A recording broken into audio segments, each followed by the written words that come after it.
আসসালামু আলাইকুম। আশা করি সবাই ভালো আছেন। আওয়ামী লীগকে কেন নিষিদ্ধ করা হলো? আওয়ামী লীগ কী কারণে নিষিদ্ধ হলো? আজকে সে বিষয়ে আমরা কিছু জানব। শেখ মুজিবুর মারা যাওয়ার পরে খন্দকার মোশতাক কিন্তু আওয়ামী লীগকে নিষিদ্ধ করে দেয়। তারপর অনেক উত্থান পতনের পরে কিন্তু জিয়াউর রহমান ক্ষমতায় আসে। জিয়াউর রহমান ক্ষমতায় থাকাকালীন কিন্তু শেখ হাসিনা বিশ্বের কাছে ওয়াদা করেছিল যে আমার বাবার রাজনৈতিক দলটা নিয়ে আমি রাজনীতি করব এবং দেশে গণতন্ত্র রক্ষায় কাজ করব। সে গণতান্ত্রিক ধারার মধ্যে থেকে সে রাজনীতি করবে। এই প্রতিশ্রুতির কারণেই কিন্তু জিয়াউর রহমান সেই আওয়ামী লীগকে আবার রাজনীতির সুযোগ দেয়। আপনারা হয়তো অনেকে জানেন, অনেকে জানেন না, আওয়ামী লীগের রাজনৈতিক কার্যক্রম কিন্তু নিষিদ্ধ ছিল। জিয়াউর রহমানের দয়ায় কিন্তু শেখ হাসিনা রাজনীতির সুযোগ পায়। তো যাই হোক, শেখ হাসিনা দেশে আসার কয়েকদিন পরেই কিন্তু জিয়াউর রহমান মারা যায়। অবশ্যই এখানে অনেক কানাকানি হয়েছে বা কথা হয়েছে যে জিয়াউর রহমান মৃত্যুর জন্য শেখ হাসিনা দায়ী আছে। তো যাই হোক, জিয়াউর রহমান মারা গেল, এরশাদ সাহেব ক্ষমতায় আসলেন, তিনিও আরেকজন স্বৈরশাসক।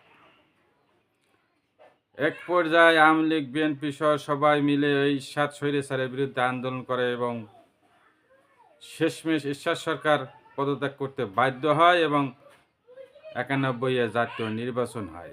এই নির্বাচন যে কিভাবে হবে এই ফর্মুলা কিন্তু শেখ হাসিনাই দিয়েছিল। সেই অনুযায়ী কিন্তু 91 নির্বাচন হয়েছিল। দেখা গেল সেই নির্বাচনে বিএনপি ক্ষমতায় আসলো, আওয়ামী লীগ আবার রাস্তায় নেমে গেল। কি দাবি? তত্ত্বাবধায়ক সরকার চাই। আগে যে ফর্মুলা দিয়েছে নির্বাচনের ওটা তারা মানে না, এখন তাদের তত্ত্বাবধায়ক সরকার দিতে হবে। অনেক চড়াই উতরাই পেরিয়ে 96 নির্বাচন হলো। তারপর বিএনপি ক্ষমতায় আসলো অল্প দিনের মাধ্যমে। সেই আন্দোলন যখন আর থামে না, আওয়ামী লীগ যখন আন্দোলন থামায় না, তখন বিএনপি সরকার সেই তত্ত্বাবধায়ক সরকার দিল। তত্ত্বাবধায়ক সরকার দেওয়ানে 96 আবার এই আওয়ামী লীগ ক্ষমতায় আসলো। ক্ষমতায় এসে শুরু করে দিল সেই অনাচার, অত্যাচার, নির্যাতন, বিরোধী দল দমন পীড়ন। এক পর্যায়ে 2001-এর নির্বাচনে আওয়ামী লীগের ভরাডুবি হয়। 225 আসন নিয়ে বিএনপি ক্ষমতায় আসে। এবার আওয়ামী লীগ লড়ে চড়ে বসলো। এবার বিএনপিকে ক্ষমতা থেকে নামিয়ে তারা ক্ষমতা নেবে, আর ক্ষমতা এমনভাবে নেবে তারা আর কোনোদিন ক্ষমতা ছাড়বে না, অর্থাৎ আওয়ামী লীগ আর কোনোদিন ক্ষমতা ছাড়বে না। সেই প্রক্রিয়া নিয়েই সামনের দিকে এগোতে থাকলো। ভারতের সাথে সঙ্গ দিল। ভারত বিভিন্নভাবে তাদের সহযোগিতা করতে থাকলো। বাসে আগুন দেওয়া থেকে শুরু করে আওয়ামী লীগ দেশে অনেক কিছুই ঘটালো 96 থেকে 2001 সাল পর্যন্ত। অনেক কিছু, হ্যাঁ, 2001 থেকে 2006 পর্যন্ত দেশে অনেক কিছুই ঘটালো আওয়ামী লীগ। 6-এ যখন নির্বাচনের আগ মুহূর্তে বিএনপি সরকার তত্ত্বাবধায়ক সরকার নির্বাচন করতে গেল, এখন বিএনপি যাকেই তত্ত্বাবধায়ক সরকার নির্বাচন করে আওয়ামী লীগ তাকেই না বলে, যাকেই নির্বাচন করে তাকেও না বলে। এক পর্যায়ে শেষ সময়ের দিকে নির্বাচন গড়ায় আসছে, তখন বিচারপতি কে এম হাসানকে তত্ত্বাবধায়ক সরকার করা হলো, কিন্তু আওয়ামী লীগ মানল না। শুরু হলো একাকার ঘটনা ঘটলো, দেশে জরুরি অবস্থা জারি হলো, সামরিক শাসন জারি হলো। তারপর তো আপনারা জানেন জেল জুলুম কত কিছু বিএনপির উপর গেল। মহিউদ্দিন ফখরুদ্দিন বিএনপির উপরে কত অত্যাচার করলো, কিন্তু বিএনপি কোনো কিছুতে আপোষ করে নাই।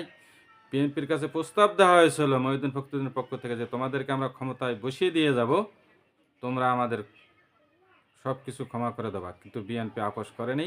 শেখ হাসিনা আপোষ করলো। আপোষ করার মাধ্যমে 2008-এর নির্বাচনে শেখ হাসিনা তথা আওয়ামী লীগ ক্ষমতায় আসলো। ক্ষমতায় এসে কি করলেন? তিনি সর্বপ্রথম সেই তত্ত্বাবধায়ক সরকারই বাতিল করলেন। তিনি জোরপূর্বক ক্ষমতায় থাকার চিন্তা ভাবনা করলেন শেখ হাসিনা।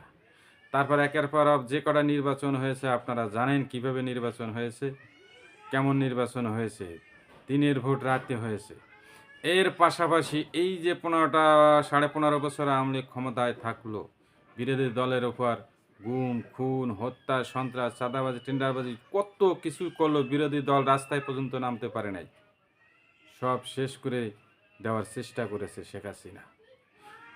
কোনো অপশন বাকি রাখে নাই। যুদ্ধ অপরাধের বিচারের নামে নিরীহ মানুষদের ফাঁসি দিয়েছে, আয়নাঘর পর্যন্ত বানিয়েছে, বিএনপি জামাত ধ্বংসের সব রকম চেষ্টা তারা করেছে, কোনো অপশন তারা বাকি রাখি নাই। শেষমেশ যখন পারে নাই, তখন তারা দেশ ছেড়ে পালিয়ে চলে গেছে।